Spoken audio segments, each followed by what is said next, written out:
আসসালামু আলাইকুম। সবার আগে বাছাই করা 10টি আন্তর্জাতিক খবর জানিয়ে দেব। প্রথমেই থাকছে শিরোনাম। তবে তার আগে অনুরোধ থাকবে ভিডিওটিতে একটি লাইক দিবেন।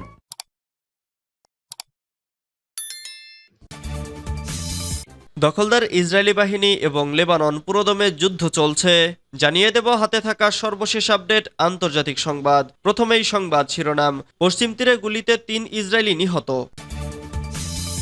এরপর জানিয়ে দিব ইসরায়েলের বিরুদ্ধে ইসলামিক দেশগুলোকে একজোট হতে বললেন এরদোয়ান। এদিকে ভারতের ভেতরে ঢুকে ক্যাম্প স্থাপন চীনা সেনাদের। এরপর জানিয়ে দিব রাখাইনে জান্তার নৌঘাঁটি নিয়ন্ত্রণে নিল আরাকান আর্মি। আরও জানিয়ে দিব তুরস্কে ইউক্রেনের 11,220 সেনা নিহত, ব্যাপক ক্ষয়ক্ষতি। সর্বশেষ জানিয়ে দিব ইসরায়েলি বাহিনীর বিভীষিকাময় অভিযান এবং জেনিনবাসীর লোমহর্ষক অভিজ্ঞতা। এতক্ষণ শুনছিলেন সংবাদ শিরোনাম, এবারে বিস্তারিত। তবে অনুরোধ থাকবে ভিডিওটিতে একটি লাইক করবেন এবং কমেন্ট করে জানিয়ে দিবেন কোন জেলা থেকে আপনি আমাদের এই ভিডিওটি দেখছেন। পশ্চিম তীরে গুলিতে 3 ইসরায়েলি নিহত।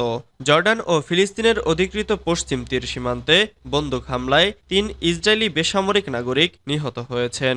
এছাড়াও ইসরায়েলি প্রতিরক্ষা বাহিনীর গুলিতে বন্দুকধারীও নিহত হয়েছেন। শনিবার 8 সেপ্টেম্বর এক প্রতিবেদনে এ তথ্য জানিয়েছে ব্রিটিশ সংবাদ মাধ্যম বিবিসি। ইসরায়েলি প্রতিরক্ষা বাহিনী জানিয়েছে কিং হুসেন ব্রিজ ক্রসিংয়ে বন্দুকধারীর গুলিতে 3 জন বেসামরিক ইসরায়েলি নিহত হয়েছে। আইডিএফ আরও জানিয়েছে হামলাকারী জর্ডানের দিক থেকে একটি ট্রাকে করে ওই এলাকায় আসে, এরপর ট্রাক থেকে বেরিয়ে গুলি চালায়। বিবৃতিতে আরও বলা হয় নিরাপত্তা বাহিনী বন্দুকধারীকে হত্যা করেছে। এছাড়াও ট্রাকে বিস্ফোরক আছে কিনা তা পরীক্ষা করে দেখছে আইডিএফ। ভিডিও ফুটেজে দেখা গেছে এক বন্দুকধারী টার্মিনালের দিকে হেঁটে যাচ্ছে এবং তার কাছে থাকা আগ্নেয়াস্ত্র থেকে 3 বার গুলি চালায়। এরপরই ইসরায়েলি প্রতিরক্ষা বাহিনীর গুলিতে তিনি নিহত হন। চিকিৎসকের উদ্ধৃতি দিয়ে ইসরায়েলি সংবাদ মাধ্যম জানিয়েছে নিহত 3 জনই পুরুষ এবং তাদের বয়স আনুমানিক 50 বছর। এই ঘটনায় জর্ডান বলেছে তারা তাদের সীমান্তের দিকটি বন্ধ করে দিয়েছে এবং ঘটনার তদন্ত করেছে। ঘটনার পর জর্ডানের সঙ্গে ইসরায়েলের সব স্থলবন্দর বন্ধ করে দেয়া হয়েছে বলে জানিয়েছে ইসরায়েলি বিমানবন্দর কর্তৃপক্ষ। ইসরায়েলি প্রধানমন্ত্রী বেনিয়ামিন নেতানিয়াহু এ বিষয়ে বলেছেন এটি একটি কঠিন দিন। এছাড়াও এদিন মন্ত্রিসভার বৈঠক শুরুর আগে তিনি নিহতদের পরিবারের জন্য সমবেদনা প্রকাশ করেন। ইসরায়েলের বিরুদ্ধে ইসলামিক দেশগুলোকে একজোট হতে বললেন এরদোয়ান। ইসরায়েলের সম্প্রসারণবাদের বাড়তে থাকা হুমকি মোকাবেলায় ইসলামিক দেশগুলোর একটি জোট গঠন করা উচিত বলে মনে করেন তুরস্কের প্রেসিডেন্ট রিসেপ তাইপ এরদোগান।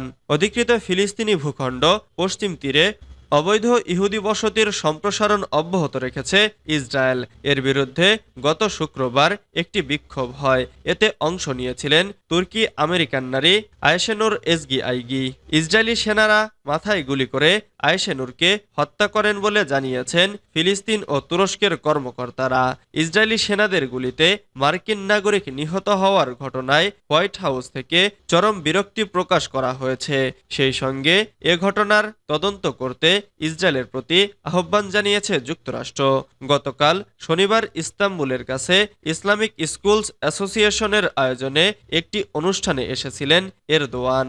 সেখানে এরদোয়ান ইহুদি বসতির অবৈধ সম্প্রসারণ নিয়ে কথা বলেন। তিনি বলেন ঐক্যই একমাত্র পদক্ষেপ যা ইসরায়েলি দাম্ভিকতা, ইসরায়েলি দস্যুতা ও ইসলামিক দেশগুলোয় ইসরায়েলি রাষ্ট্রের সন্ত্রাসবাদ বন্ধ করতে পারে।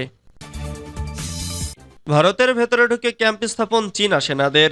চীনের পিপলস লিবারেশন আর্মির সেনারা অরুণাচল প্রদেশের আনজাও জেলায় ভারতীয় ভূখণ্ডের অন্তত 60 কিলোমিটার ভেতরে প্রবেশ করেছে। তারা কিছু সময়ের জন্য ওই জেলার কাপাপু এলাকায় শিবিরও স্থাপন করেছিল। খবর অরুণাচল 24-এর। প্রতিবেদনে বলা হয় ঘটনাস্থলে পাওয়া বনফায়ার, স্প্রে পেইন্টেড পাথর এবং চীনা খাদ্য সামগ্রীর ছবি সোশ্যাল মিডিয়ায় ভাইরাল হয়েছে, যাতে সহজেই অনুমেয় সম্প্রতি এ অঞ্চলে অনুপ্রবেশের ঘটনা ঘটেছে। এর আগে 18 সালের অক্টোবরে প্রায় 10 চীনা সেনা দিবাং উপত্যকার মথু ও এমরা নদীর তীরে ভারতের প্রায় 14 কিলোমিটার অভ্যন্তরে প্রবেশ করেছিল।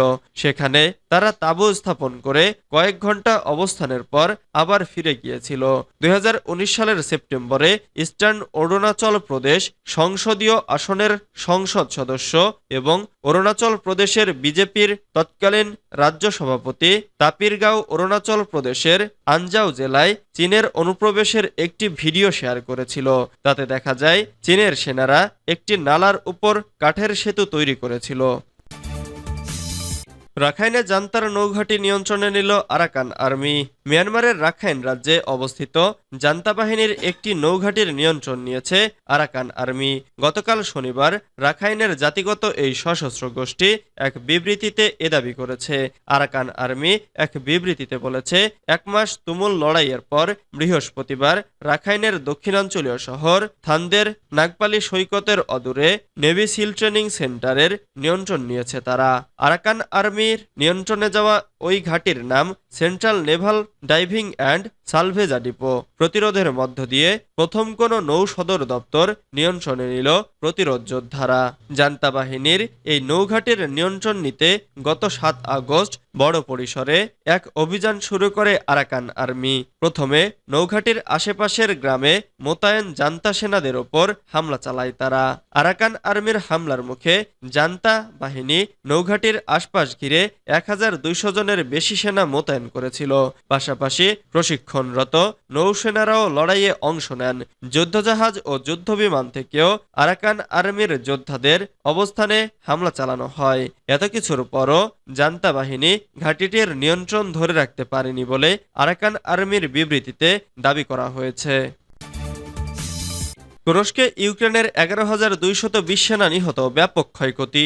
রাশিয়ার প্রতিরক্ষা মন্ত্রণালয় জানিয়েছে, তাদের কুরস্ক অঞ্চলে ইউক্রেন আক্রমণ শুরুর পর থেকে দেশটির সশস্ত্র বাহিনীর 11,220 জনেরও বেশি সেনা নিহত হয়েছে।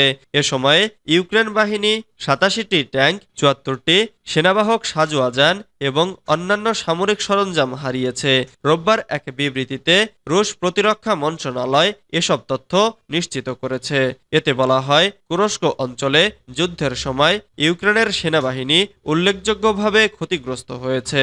ইউক্রেনীয় বাহিনী 42টি পদাতিক যুদ্ধযান, 361টি যানবাহন, 84টি আর্টিলারি বন্দুক এবং 24টি রকেট লঞ্চার হারিয়েছে। এসব রকেট লঞ্চারের মধ্যে 7টি হাইমারস এবং 5টি MLRS অন্তর্ভুক্ত। এছাড়া ইউক্রেনীয় বাহিনী বেশ কয়েকটি ইলেকট্রনিক যুদ্ধ এবং প্রতিরক্ষা রাডার স্টেশনও হারিয়েছে।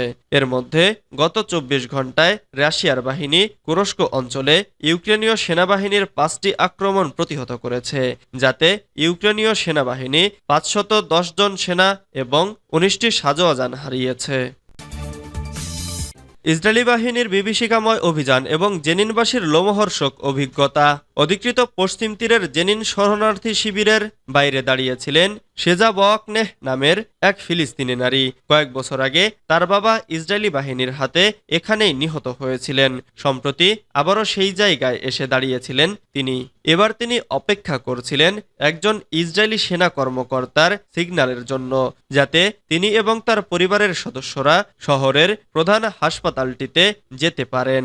জেনিনে চালানো 10 দিনের নৃশংস অভিযানের সময় ইসরায়েলি বাহিনী তাদের বাড়ি থেকে বের করে দিয়েছিল। 5 দিন পরে অবশ্য তারা নিজ বাড়িতে ফিরতে পারেন। তখন রাত 1টা। শেজা তার 60 বছর বয়সী মা, 2 বোন, গর্ভবতী ভাবি এবং ছোট ছোট ভাই বোনদের নিয়ে দাঁড়িয়েছিলেন। তাদের সঙ্গে ছিল কেবল শিশুদের প্রয়োজনীয় জিনিসপত্রের একটি ছোট ব্যাগ এবং পরনের কিছু কাপড়। বওয়াকনেহ পরিবারের বাড়িতে এর আগেও বেশ কয়েকবার অভিযান চালানো হয়েছে, তবে জেনিনে এবারের অভিযানটা ছিল সবচেয়ে ভয়ঙ্কর। শহরবাসী একে ভূমিকম্পের সঙ্গে তুলনা করে বর্ণনা করেছে। এ অভিযানে অন্তত 34 জন ফিলিস্তিনি হত্যা করা হয়েছে এবং ইসরায়েলি বাহিনীর বুলডোজার শহরের বিশাল অংশ ধ্বংস করে দিয়েছে।